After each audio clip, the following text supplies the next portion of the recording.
I will just briefly say, do ignore how shit the lighting is at the moment, because it is currently 5 minutes or 6 minutes past 2 in the morning when I have decided to record this. If you didn't watch my last video, I done a review on the recent Saints Row game that was released there in late August.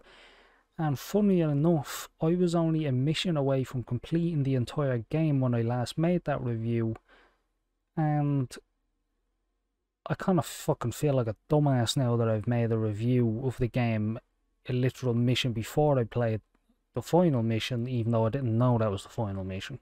But I am gonna say one thing. I am disappointed. Now, in my last video, I did say I do believe this game is worth playing. I do believe it's worth buying and playing.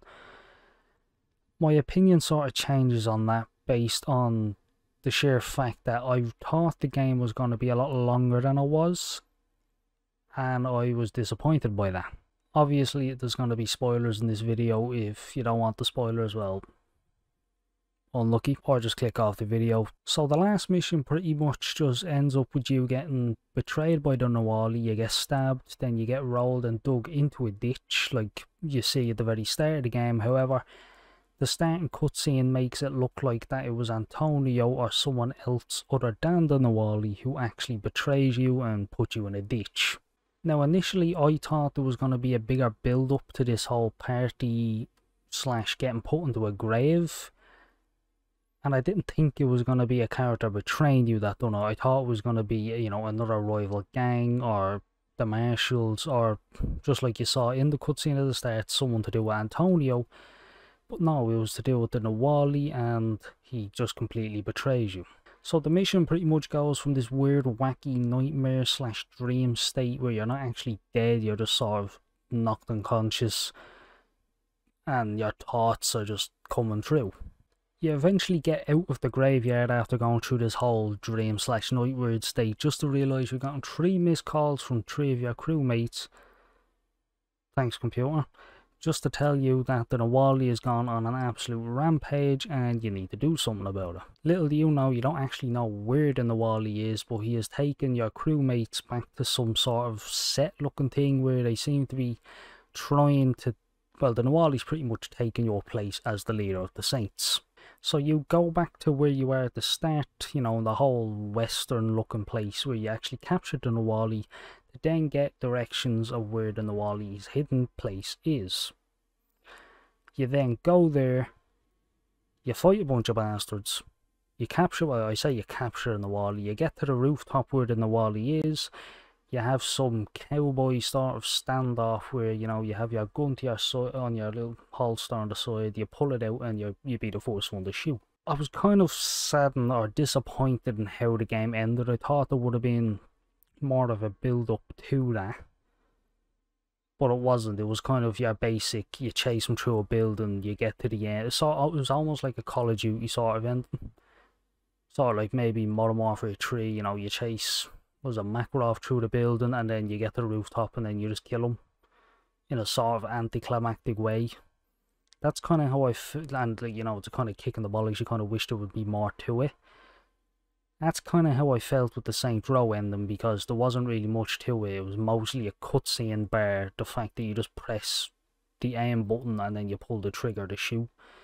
It's just one shot and then a cutscene happens, then you fire about 7 more rounds into them and the game is finished. And that's it. I did say that if there was going to be a DLC like Saints Row 2, I'd love to see it, but I'd love to see it add a lot more than what there was in this game, because I will say I am disappointed on how short the game was. It did feel like at the very start, you know, where they gave you that cutscene if you've been put into a ditch, it did feel like there would have been more there. From obviously being 4 months, you know, previous, like it didn't even feel like 4 months went by in the game through the missions you played to get up to that point. So that was short in itself. And then for there to be no sort of like revenge story on the betrayal of the Nawali and you, and him taking your position as the leader of the Saints, well, almost knocking everything over. I was kind of hoping there would have been more of a build up to actually, you know, kill him. But there wasn't. It was sort of just an anticlimactic, you press 2 buttons and he's dead. So do I change my opinion on the game as a whole? I mean, I do think it's still a fun game to play. It's enjoyable, especially if you're new to the whole Saints Row thing. It is, I suppose, it's just your first setting of it, I suppose, because it is a complete reboot. Do I think it's better than any of the old games? No.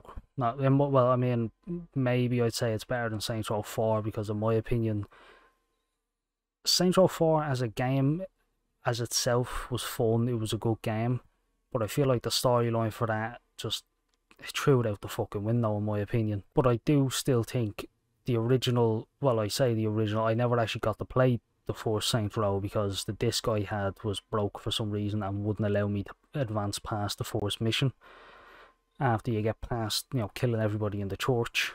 But I can categorically say it's definitely not better than 2 or 3. 4, there's an argument to be had there. But just like, the previous Saints Rows, I could definitely see there being maybe a sequel to this if there's no DLC. However, I would like them to, if possibly, make the games longer. Because, I mean, I even feel like Saints Row 2 was a lot longer. But there was so much more to do in that game, I feel like. I don't know if that's just me being nostalgic, because I was playing it there a couple of months before the new Saints Row came out. But it just felt like there was so much more to it.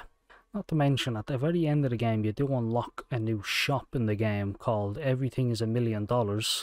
I did see it during my playthrough of the game, and I was like, oh, I wonder when this shop will actually open. It opens when you complete the game, and the name of the shop isn't a lie. Everything is quite literally a minimum of $1 million. The most expensive thing being 25 million, and the thing about it is you don't even get a preview of what you're buying. So, I mean, the 25 million thing looked like some space fucking bollocks. You don't get to see that preview on your character until you buy it, and even then, I think if you spent that 25 million, it might just be one of those things where they don't give you anything, they just wanted you to spend 25 million to piss you off. But yet again, there's also achievement in the game to buy one item from every shop, so you'd have to save up at least $1 million if you want to do that challenge. So my overall take on the game now that I've completed it, I am disappointed that it's as short as it is. I'm disappointed with the ending, really. However, I feel like it does open up, or like the way it ended, it might open up for a sequel, a second game, and depending on how that goes, a third, and depending on how that goes, aliens might come on the fourth. And you might get superpowers. Saints Row 4 really left a fucking sour taste in my mouth. It really, like, the story of that fucking game was fucking arse. Anyway, if you enjoyed this video, you want to see more game reviews, or if you just want to see more videos from my channel in general, why not subscribe and leave a like? It really helps out the channel. And hey, why not share my channel if you think your friends or whoever might enjoy it. And I'll see you all in the next video. Peace.